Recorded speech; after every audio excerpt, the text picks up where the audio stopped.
तो उन्होंने अपने अनुयायियों को भ्रमित करना शुरू कर दिया कि रामपाल गंदा है, महर्षि जी की जो है ना मिथ्या आलोचना करता है, और फिर उस आश्रम में ऐसा होता है, ऐसा होता है, गंदे लोग रहते हैं वहां, ऐसी लड़कियां रखते हैं, फलान करते हैं। मतलब वो बकवाद गढ़ दी जो कि तो देखी जाना सुनी जा, ऐसी बकवाद समाचार पत्रों में भी छपवा दी दुष्ट आत्माओं ने, लेकिन साच को आंच नहीं होती। अब वो कोर्ट तक नहीं जा सके कि ज्ञान के ऊपर कोई उंगली उठा दे। अगर उनको गलत लगता था मैदान में आते, न्यायालय में जाते, अगर उनको जरा सा भी कोई पॉइंट मिल जाता तो तुरंत जाते वो, लेकिन वह दाल ना गली तो ऐसे बकवाद शुरू कर दी। ऐसे ही सभी संतों के बारे में दास ने 10 वर्ष से कंटिन्यूस करता आ रहा है कि तुम्हारा ज्ञान गलत है, तुम्हारी भक्ति साधना गलत है, तुम शास्त्र विरुद्ध साधना बता रहे हो। और इस परमेश्वर के सार संदेश में एक विशेष सब्जेक्ट, एक विशेष अध्याय बना रखा है जिसमें सबकी कति पृष्ठ वाइज लिख रखा है कि ऐसे ऐसे आपके उस पुस्तक पे ऐसा लिखा, उस पे ऐसा लिखा, जो कति वेद विरुद्ध, संत मते के विरुद्ध है। कोई नहीं बोलता, ज्ञान पे नहीं बोलता, और बकवाद ये कितनी कर लो वो बात अलग है। तो क्रोथा कांड करवाने का उद्देश्य था कि रामपाल को जनता तो मरवा दे या स्वयं मार दे जाके, ताकि थारी पोल खुलनी ना खुल जाए। अरे दुष्टो, परमात्मा के बच्चों को तुम अंधा बनाकर रखना चाहते हो, उसी से दूर रखना चाहते हो। जालिम लोगों, तुम्हारा कहां ठिकाना होगा। लेकिन अब शिक्षित समाज है, अब देखना क्या होगा। अब वो समय आने वाला है, दुनिया थूक क्या करेगी इन दुष्टों को। अरे निकम्मे, तुमने ऐसा जुल्म किया, हम 10 वर्ष पहले आ जाते शरण में, आज 10 वर्ष बाद आना पड़ा हमने तुम्हारे द्वारा की गई बकवादों को सच्चा मान के। पुण्यात्माओं, एक कथा है, एक बंजारा था, ये पुरानी कथाएं हैं। एक बंजारा था, बंजारा होता पहले बिजनेसमैनों को बंजारा कहा करते थे। और वो बिजनेस कैसे करते थे, जैसे किसी सेठ साहूकार से पैसे एडवांस ले लिए और फिर किसी दूसरे शहर से जाकर बैलों के ऊपर, बैल होते थे, बैलों के ऊपर गधे की तरह बोरा रखते थे, थैला, उसमें किसी में चावल 10-20 बैलों में चावल, 10-20 बैलों में शक्कर, 10-20 बैलों में खंड, किसी में दाल, न्यू भरके और दूसरे स्थान से दूसरे स्थान पर सेल करके आया करते। उसमें किसी में लाभ हो जाता, किसी में हानि। यानी ऐसे उनका बिजनेस करते थे। बैलों के ऊपर पहले ट्रांसपोर्ट, ऐसा यही ट्रांसपोर्ट थी पहले। तो वो बंजारा जो था, उसने एक शहर में एक सेठ से 10-20 हजार रुपये लोन ले रखा था। और उस सेठ का जब उसका समय हो गया, कितने समय के बाद मैं तेरे दे दूंगा, वो नहीं दे सका। उस साहूकार ने काफी दबाव दिया, भाई मेरे पैसे दे, बहुत समय हो गया। उसके पास एक कुत्ता था, बंजारे के पास, बहुत ही वफादार। तो सेठ को उस बंजारे ने उस कुत्ते के गुण बताए कि ऐसे ऐसे ये कुत्ता बहुत ही वफादार है और हम जंगल में रहते, हमारी जरा सी भी चोरी नहीं होने देता, बहुत दूर से, बहुत सूझबूझ से शत्रु को काबू कर देता है। तो भी आप ऐसे करो, ये एज ए, हाँ, उसने वो कुत्ता कहने लगे, वो कुछ पैसे मांगे सेठ से। तो सेठ बोला, भाई मुझे कुछ थोड़ी बहुत धरोहर दे, कुछ आभूषण दे, ताकि मैं तुझे पैसे दे सकूं। तब उसने उस कुत्ते के गुण गिनवाए कि मेरे पास ये कुत्ता सबसे जो है वैल्यूएबल है, ये सबसे कीमती वस्तु है मेरी, और आप इसको गिरवी रख लो और मुझे 20,000 रुपये दान दे दो। पहले 20,000 था, 20 लाख के बराबर थे। तो सेठ ने सोचा, भाई ठीक है, कुत्ता रखवाली भी करेगा, बढ़िया, बताओ, बंजारे कुत्ते बहुत अच्छे होते हैं। वो ले गया। अब वो ले गया तो क्या हुआ, एक दिन सेठ के घर पर चोर आ गए, चोर के डाकू आ गए और बंदूक तीर गोली ले रखी बंदूकें। अब कुत्ता बैठा था, उसने सोचा यदि तू शोर करेगा तुझे भी मारेगा और तेरे मालिक ने भी मारेंगे ये पैसे जिसके पास वो रखवाला रह रहा था।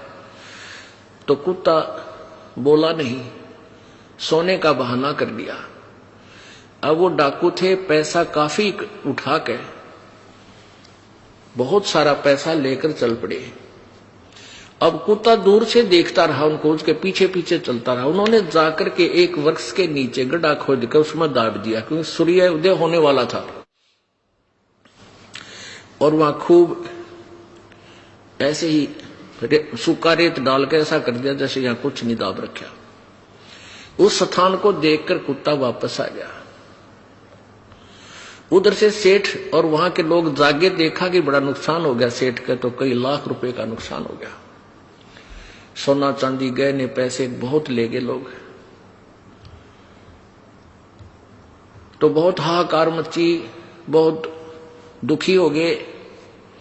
और वो कुत्ता क्या करे, सेठ के धोती पकड़े और इधर चलने की तैयारी करे।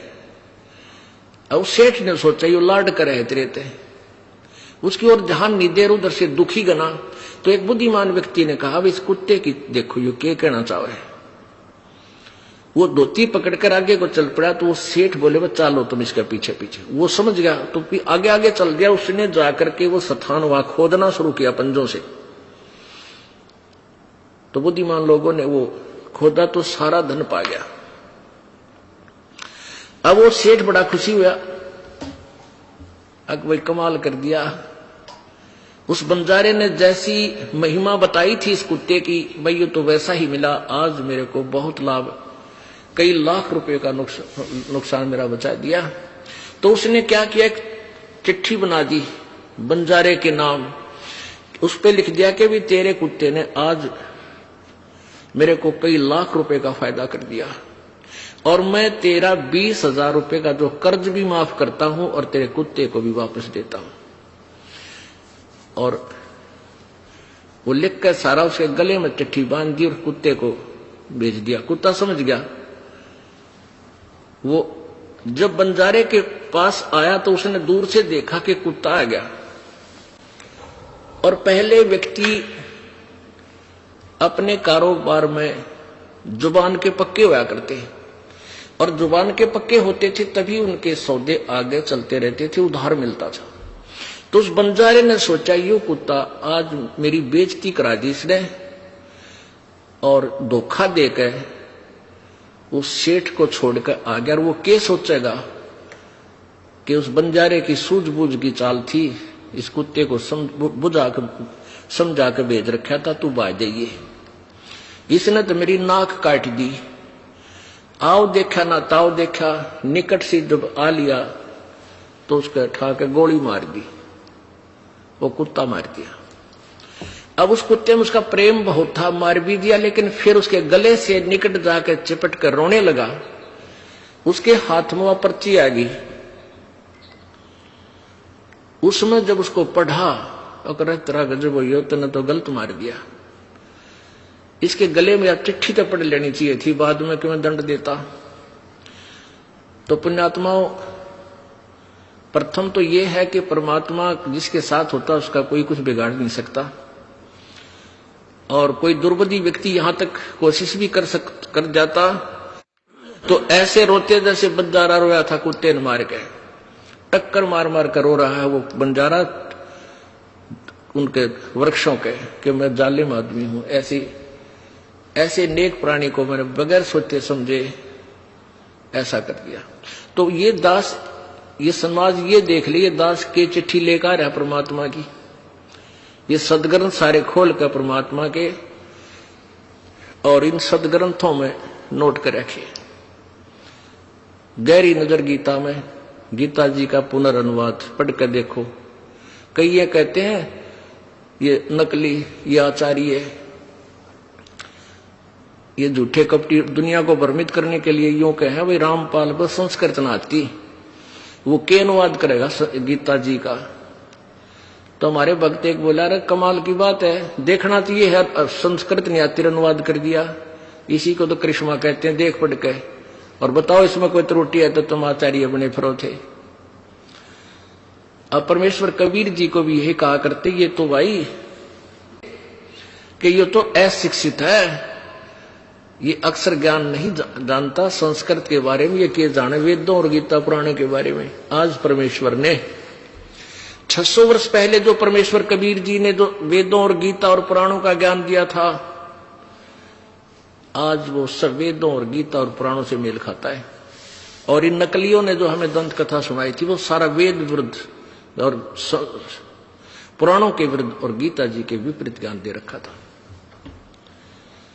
अब प्रसंग चल रहा है कि ये नकली संत जो है, ये जो गुरु पद पर बैठे हैं, ये बहुत पुण्यकर्मी प्राणी है पूर्व जन्म के, और उसको आज उनको एक लाखों करोड़ों की संख्या में श्रद्धालुओं का मुखिया का पद प्राप्त है, और उनको वो राजशाही ठाठ है, एक से एक बढ़िया कार उनके पास है, सारी सुविधाएं हैं, और सारा दिन में सत्संग जब करते हैं 1 घंटा अटबट करते हैं, 1 घंटा अटबट बड़ी प्यार से कोई इधर की कहानी कोई ऐसी सुना दी, फिर चुप हो गए हैं। 1 घंटा 1.5 घंटा मुश्किल है, और वो भी अज्ञान कोरा, और श्रद्धालु बड़े खुश हो जाते, ओहो वाह तो भाई महाराज जी ने चाड़ा पाट दिया, बड़ा ज्ञान सुनाया।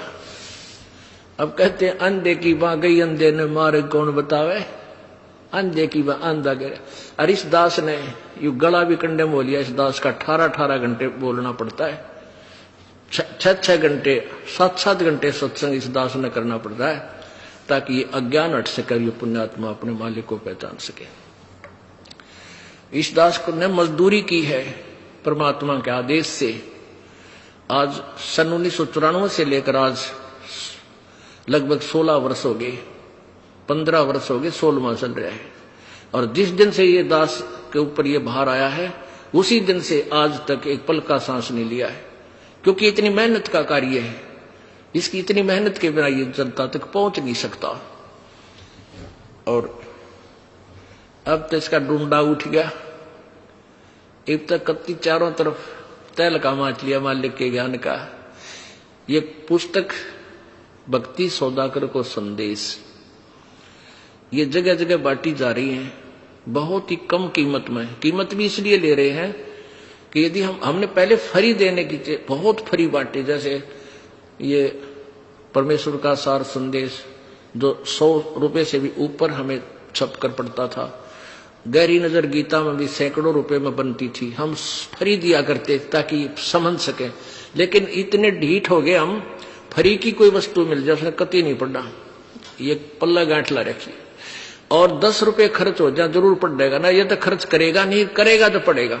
तो हमने फिर यही देखा कि हमें 20, 25, 30 रुपए में जो पुस्तक पढ़ रही है, उसके हमने 10 रुपए लेने शुरू किए।